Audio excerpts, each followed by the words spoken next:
আসসালামু আলাইকুম ডাক্তার ভাই। ওয়ালাইকুম আসসালাম। আমার বাইরে বেমার হয়েছে দেখুন না। খাইলে খিদা লাগে না, ঘুমাইলে চোখে দেখে না।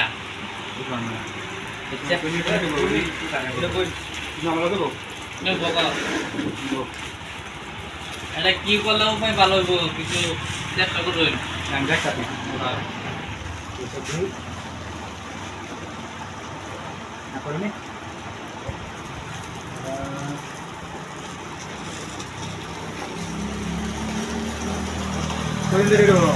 এই তো কাজ করছো তুইরা।